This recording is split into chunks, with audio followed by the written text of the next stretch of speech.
जी नमस्कार, गोविंद वशिष्ठ जी, स्वागत है आपका हमारे चैनल जी सर। एक्सीलेंट नंबर्स ऑफ गुरु पर। जी बताएं, आप कुछ फोन पे कुछ कह रहे थे, कुछ आपको जानना था। सर मेरा नाम गोविंद शर्मा है। जो नवग्रह है जी इसके बारे में मैंने आपके वीडियो के माध्यम से कई बार सुना है, जी तो मैं भी जानना चाह रहा हूँ और दर्शक भी जानना चाह रहे बहुत बहुत अच्छा सवाल है आपका। मैं आपको एक चीज बता देता हूँ। देखिए, जो आपने ये क्वेश्चन किया था पहले, अब हमारी आपकी चर्चा फोन पे भी हो चुकी थी हैं। और जी अभी भी आपने वही पूछा है। नवग्रह नवग्रह मतलब एक 9 ग्रह है, उनके बारे में आप जानना चाहते हैं। ठीक है, तो आज की हम इस चर्चा में सिर्फ हम एक प्लैनेट के बारे में समझेंगे कि नवग्रह के बारे में समझना मतलब इतना आसान नहीं है कि हम उसे चंद मिनट में सॉल्व कर सकें इस पहेली को। ये बहुत बड़ा एक सवाल है और बहुत बड़ा ही इसका एक जवाब है। जी ठीक है, ये काफी बड़ा एक विस्तार है। तो हम सबसे पहले हम बात करते हैं चंद्र ग्रह के बारे में। तो जी चंद्र एक ऐसा ग्रह है जिसकी चाल 15 दिन अलग रहती है, 15 दिन अलग रहती है। बेसिक नॉलेज है, इतना सभी जानते हैं, लेकिन उसके पीछे छुपे हुए राज को लगभग लोग नहीं जानते हैं। जी सभी को वो सिद्ध कर सकते हैं सिर्फ और सिर्फ चंद्र ग्रह के बारे में जानकर। तो उस चीज को हम समझ लेते हैं। ठीक है, और धीरे धीरे हमारी चर्चा आगे बढ़ती रहेंगी और हम वन बाई वन अपनी ये चीजें आगे क्लियर करते रहेंगे। व्यूवर्स को ये सब हम बताते रहेंगे, समझाते रहेंगे जी आपके माध्यम से। जी चाहते हैं कुछ हमें बड़े बुजुर्गों से, गुरुजनों से, ग्रंथों से जो भी प्राप्त हुआ है, हम चाहते हैं कि वो सभी को प्राप्त हो, उसका लाभ प्राप्त हो लोगों को। देखिए, चंद्र ग्रह जो हमारा जो प्लैनेट है, उसमें मेन रहता है पक्ष। तो उसके दो पक्ष होते हैं, जी एक शुक्ल पक्ष होता है, एक कृष्ण पक्ष होता है। अब हम पक्ष के बारे में समझ लेते हैं। शुक्ल पक्ष वो पक्ष है जिसमें उजाली रात होती है। जी ठीक है, जो अमावस्या से लेकर पूर्णिमा तक जो चांद बढ़ता है उसे हम शुक्ल पक्ष कहते हैं। कृष्ण पक्ष वो पक्ष है जिसमें धीरे धीरे चांद घटता है और अंधेरी रातें होने लगती हैं। पूर्णिमा से लेकर के अमावस्या तक जो रहेगा, जो चाल रहेगी चंद्र की, जी जो वो घटेगा, अंत में ये होगा कि अमावस्या होते होते चांद दिखाई देना बंद हो जाता है और धुंधला धुंधला दिखने लगता है। लेकिन अभी यहाँ इन पक्षों के हिसाब से अगर हम जाते हैं, देखते हैं, तो हमारे जीवन में काफी चीजें इन पक्ष के हिसाब से ही चलती है। सपोज हम ऐसे बात कर लेते हैं कि डेट ऑफ बर्थ चाहे जो मर्जी हो, जिस मर्जी की भी हो, हर नंबर एक खास होता है। हर किसी के जीवन में हर नंबर ऊपर वाला कुछ सोच समझ के ही भेजता है। जन्म कोई भी प्लानिंग से नहीं ले सकता, मृत्यु कोई भी प्लानिंग से नहीं कर सकता। ये सब उनके हाथ में है, ईश्वर के हाथ में है। तो जो भी होता है उनकी मर्जी से होता है। कोई भी साइंस, कोई भी डॉक्टर इस चीज को नहीं बदल सकता, ना किसी की मृत्यु को, ना किसी के जन्म को। तो ये जब सब उधर से ही होता है, तो इसी के साथ ये ग्रह जो नवग्रह 9 ग्रह हैं, और ठीक वैसे ही हर डेट ऑफ बर्थ का अगर हम कैलकुलेशन करते हैं, उसको हम सिंगल डिजिट पे लेके आते हैं, तो वो 9 तक ही रह जाता है। ठीक है, जैसे कि 9 ग्रह वैसे ही 9 नंबर।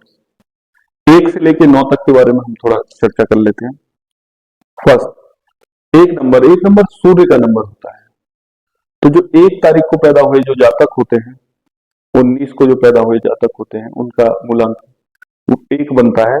तो एक सूर्य ग्रह का, तो वो सूर्य ग्रह से रूल होता है। ठीक है, जी जो प्लैनेट है नंबर 1 का वो सूर्य है। सूर्य मतलब, सूर्य को समझिए पहले, उस ग्रह को आप हम समझ लेते हैं आप और हम। सूर्य मतलब एक राजा, ग्रहों के वो राजा है।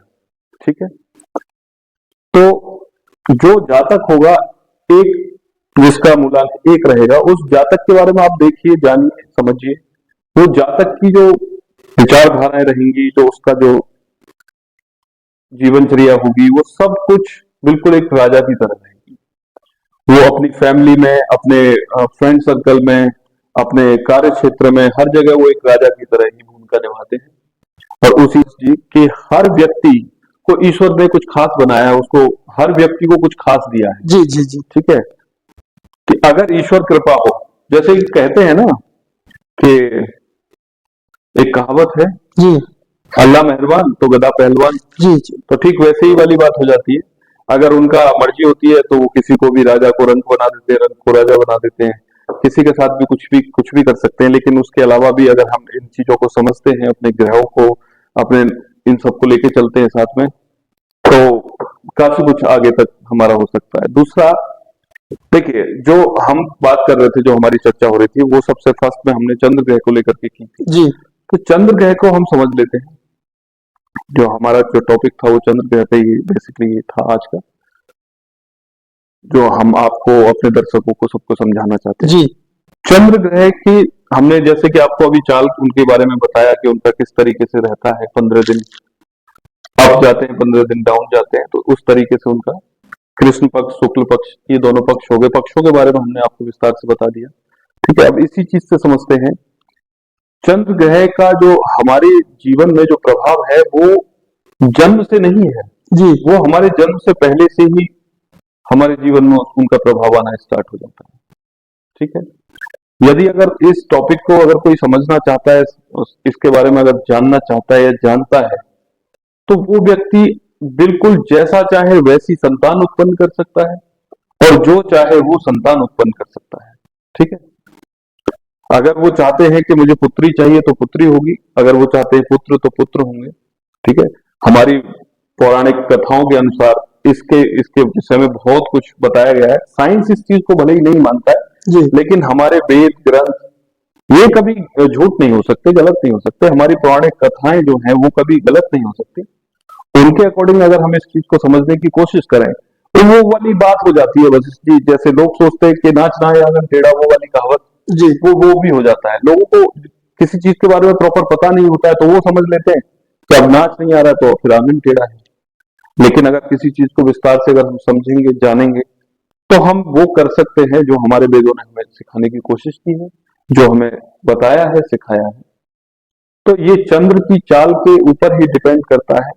तो इससे अगर चाहे तो कुछ भी बदला जा सकता है।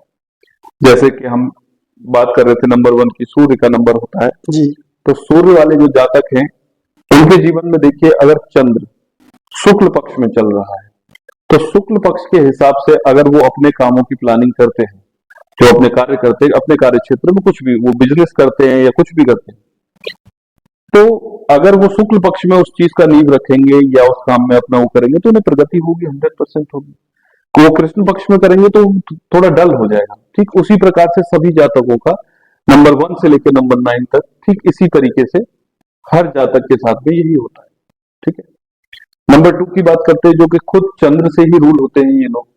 अब इनके जीवन में तो बहुत ही बड़ा प्रभाव रहता है, क्योंकि उनके अगर देखा जाए तो मेन जो प्लैनेट है 2 नंबर वालों के, वो खुद चंद्र ही है। तो उनके जीवन में तो बहुत ही उथल पुथल हो जाती है जी। तो उनको तो इस चीज का विशेष ख्याल रखना चाहिए कि अगर शुक्ल पक्ष चल रहा है तो उसमें उन्हें क्या करना है, और कृष्ण पक्ष चल रहा है तो उन्हें क्या करना है। देखिए, बेसिकली इन लोगों को जब कृष्ण पक्ष चल रहा हो तो उस समय पे बहुत ही सावधानी से अपने रिश्तों को, अपनी चीजों को, सब कुछ को समझना चाहिए और सिर्फ प्लानिंग करनी चाहिए उन 15 दिन में। बाकी शुक्ल पक्ष में उन्हें प्रॉपर अपने किसी भी काम का डिसीजन लेकर के उसमें वो प्रगति पाएंगे। जी। तो आज के लिए मैं चाहता हूं कि इतना ही काफी है। बाकी मिलते हैं नेक्स्ट, हम अपने एपिसोड में इस चीज को क्लियर करेंगे और भी विस्तार से हम सब आप सभी को समझाएंगे। जी सर। देखिए, हमारा ये जो चैनल है जी। एक्सीलेंट नंबर्स गुरु, ये एक चैनल ऐसा चैनल है जिसके माध्यम से हम आप सभी को वो चीजें पहुंचाएंगे और वो चीजें आप सभी को दिखाने की कोशिश करेंगे जिसको शायद ही आज तक किसी ने कभी बताया हो, समझाया हो। तो मेरा मानना यही है कि बेहतर से बेहतर, अच्छे से अच्छा, सटीक और वो ज्ञान और वो चीजें, वो बातें आप लोगों तक पहुंच सके, हमारे व्यूवर्स तक पहुंच सके, जी।